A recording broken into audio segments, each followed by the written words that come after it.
Assalamualaikum warahmatullahi wabarakatuh.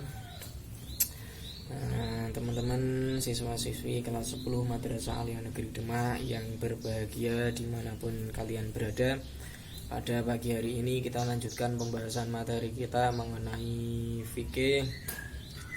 Kemarin kita sudah membahas tentang apa itu fikih dan mana saja ruang lingkupnya, baik ruang lingkup ibadah, muamalah, jinayah, dan hudud ya. Hari ini kalian perlu tahu periodisasi dari fikih. Nah, periodisasi fikih dibagi menjadi empat nggih. Pertama periode Nabi Muhammad, kedua periode sahabat, ketiga periode tabi'in, dan terakhir periode taklid boleh. Dalam periodisasi tersebut ada perkembangan tertentu yang mana perkembangan tersebut sifatnya adalah semakin berkembangnya zaman sehingga fikih juga harus berkembang. Kalau fikih stagnan di tempat, maka fikih tidak bisa digunakan di semua lini. Bahkan sampai saat ini itu ini termasuk periode taklid gitu ya, taklid. Perlu kalian pahami periode pada Nabi Muhammad ya. Periode Nabi Muhammad itu bagaimana? Saya rasa zaman Nabi Muhammad fikih itu simpel karena apa ya? Segala macam baik itu muamalah, ibadah, jinayah, dan hudud itu mereka tidak perlu berpikir secara mendalam, karena mereka nggak bisa ya tanya Rasulullah. Gimana Pak, kok maksudnya kok tanya Rasulullah itu seperti apa? Ya, wong adanya sumber dari segala sumber hukum Islam itu adalah Rasulullah. Loh, kok Rasulullah? Bukan Al-Quran hadis Pak loh. Orang pertama yang diwahyukan Allah atau Al-Quran turun pertama kali pada seorang manusia itu siapa? Ya Rasulullah. Jelas akhlaknya Rasulullah itu adalah Al-Quran. Kamu melihat Rasulullah bagaikan melihat Al-Quran berjalan. Wes selesai ning Rasulullah kabeh. Gampang. Ana permasalahan takon, ya Rasul, saya celaka ini ya Rasul. Bingung saya ya Rasul. Bingung kenapa buat sahabat? Bingung. Ini kan bulan Ramadan ya Rasul, tapi saya tidak bisa menahan nafsu saya kepada istri saya, sehingga saya menjimaknya di siang bolong. Saya mohon ampun ya Rasul. Mohon ampun. Dalam aturannya kan nggak boleh. Yang namanya puasa itu harus menahan nafsu. Lah ini nafsunya malah disalurkan kepada istri. Ya meskipun istri itu adalah orang yang halal untuk dijima, tetapi kalau menjima istri di siang bolong di saat berpuasa, khususnya di bulan Ramadan, maka ini ada hukumannya. Hukumannya apa? Kata Rasulullah, ya kamu harus berpuasa selama 2 bulan berturut-turut. Ya Rasulullah, bagaimana ini? Saya saja puasa Ramadan yang 1 bulan bolong. Bagaimana saya akan kuat untuk puasa 2 bulan berturut-turut? Ada solusinya lagi dari Rasulullah. Sehingga kafarat dari orang yang melakukan hubungan intim di siang bolong bulan Ramadan selain puasa 2 bulan berturut-turut, ada dispensasi lagi manakala dia tidak bisa gitu. Nah itu fikih. Itu babakan ibadah, itu fikih. Ada lagi orang yang sahabat, ya mungkin ini jalannya Allah untuk memberikan kita gambaran ya, tapi Tapi bisa kita bilang sahabat ini rodok kemelinti. Rodok kemelinti ku kepiye?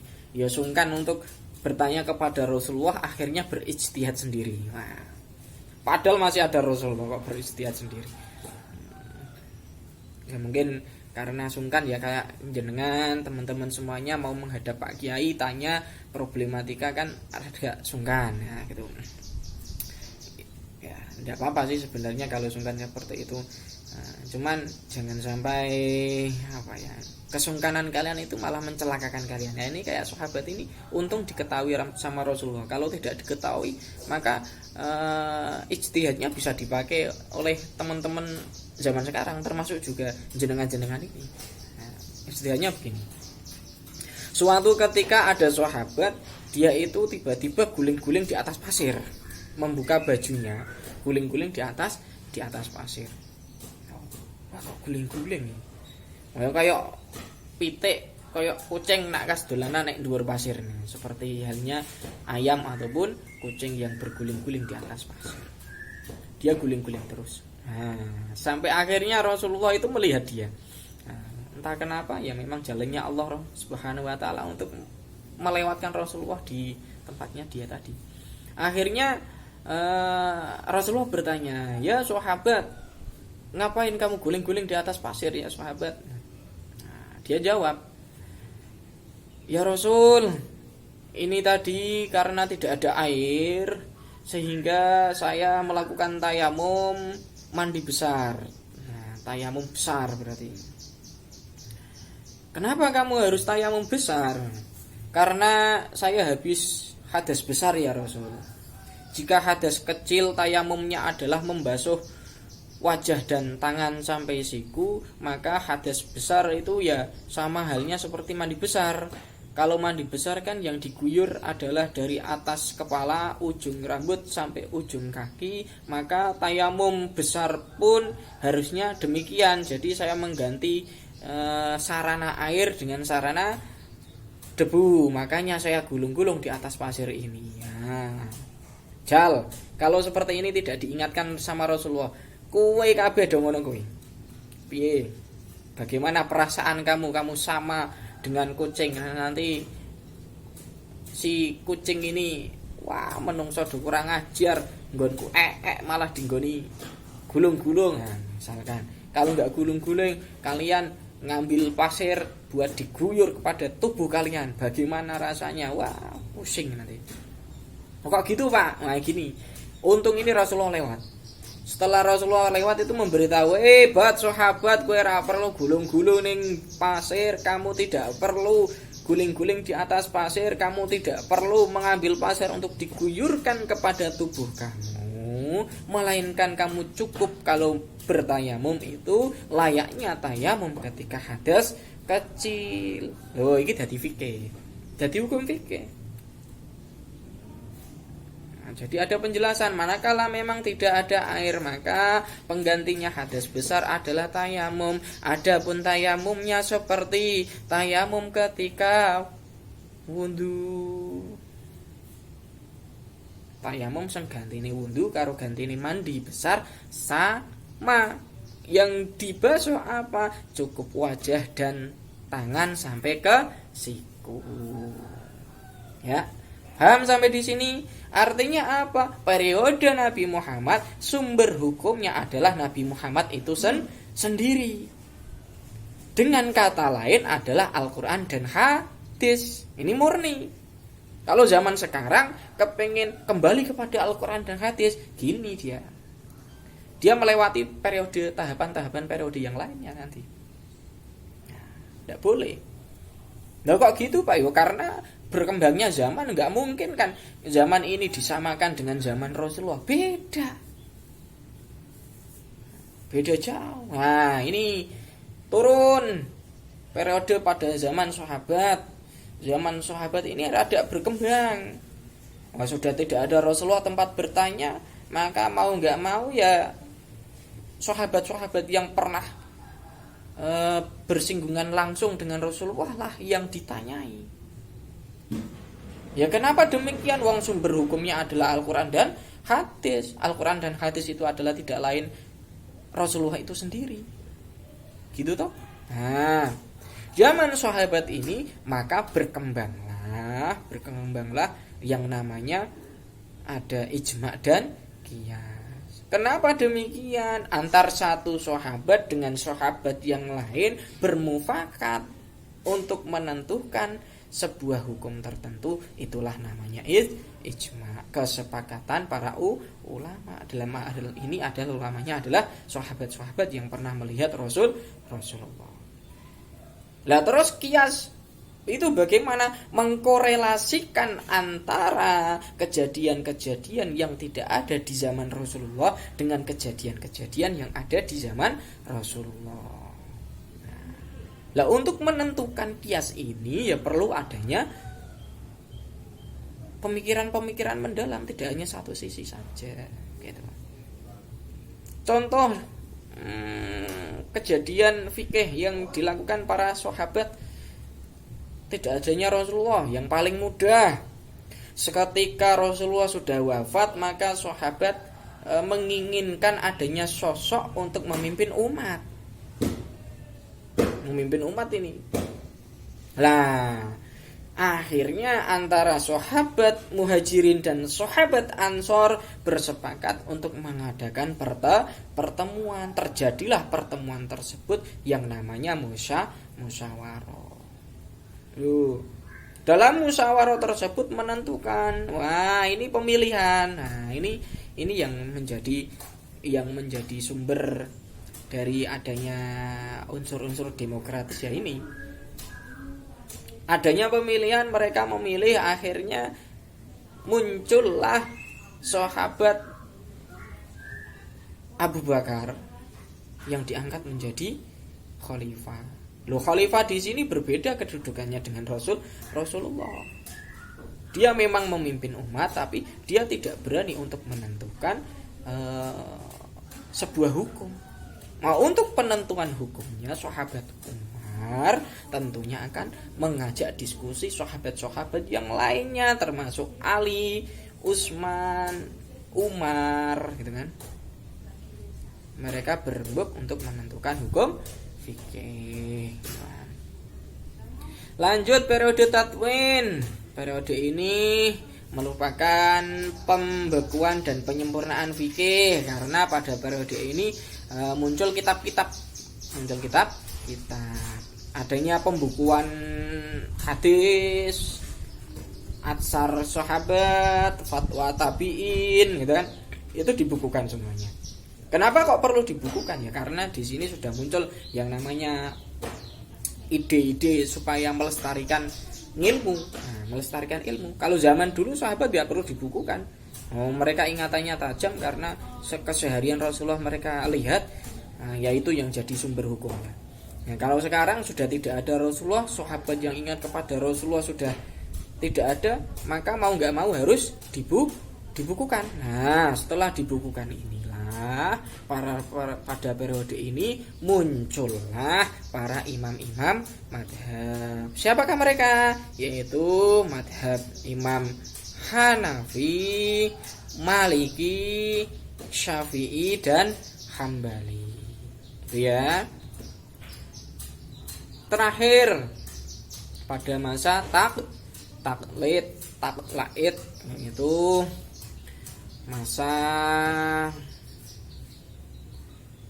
semangat atau himmah para ulama untuk melakukan ijtihad mulai melemah.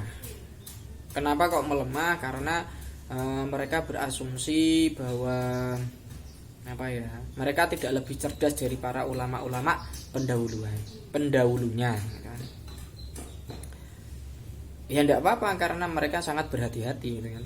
Sudah ada pendahulu-pendahulu yang membuatkan kitab, maka mau nggak mau pada periode ini ya nganut dengan kitab-kitab yang sudah ada di periode pendahulu. Lah kok ono misalkan periode sekarang dia mengaku-ngaku sudah bisa menafsiri Al-Quran dan hadis sendiri tanpa perlu bantuan para imam-imam madhab yang di atas, tanpa perlu bantuan dari ulama-ulama syalaf gitu kan. Nah itu kemelindi, kalau menurut saya kemelindi itu. Nah, makanya perlu berhati-hati dengan orang-orang yang macam itu. Boleh kita kembali kepada hadis, kepada Al-Quran, boleh, tapi ya dilihat konteksnya, situasinya, bagaimana Al-Quran itu turun, bagaimana hadis itu turun, diambil seperti apa kondisinya. Nah, itu kan itu harus tahu lah. Untuk tahu itu harus ngaji pada ulama-ulama salaf. Periode taklid ini ada kitab juga, kitab yang ditulis pada periode taklid ini, cuman kitabnya itu terkategori menjadi tiga. Kitab matan, kitab sarah, dan kitab hasyiyah. Matan, syarah, hasyiyah. Matan itu apa? Yaitu kumpulan masalah-masalah pokok yang disusun dengan bahasa yang sederhana dan mudah. Nah terus syarah itu bagaimana? Komentar dari kitab matan. Terus hasyiyah itu komentar dari kitab syarah yang dirasa masih perlu untuk dijabarkan atau diperinci kembali. Dah berarti sekian penjelasan periodisasi fikih pada materi fikih session kedua kelas 10. Mohon maaf jika ada tutur kata atau kalimat saya yang kurang berkenan di hati teman-teman semua. Dan ada sedikit tugas. 1. Merangkum dan menulis materi yang sudah disampaikan dalam buku catatan kalian sendiri-sendiri. Suatu saat akan saya pertanyakan ketika sudah masuk dan mulai normal, gitu ya, sudah tidak homeschooling, tidak sekolah sambil rebahan di rumah, tidak. Nanti akan saya pertanyakan itu. Kedua, tulis pula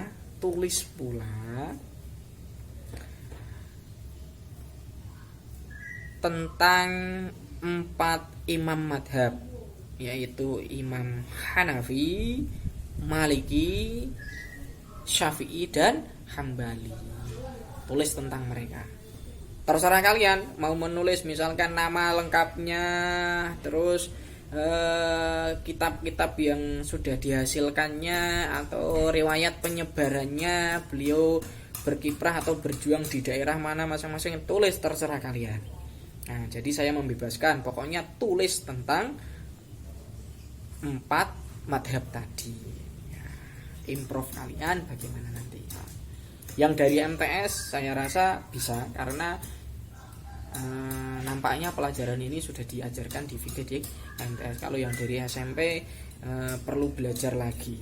Belajarnya bagaimana? Wah, biar kalian tidak hanya mainan HP untuk ngegame saja, maka saya inginkan supaya kalian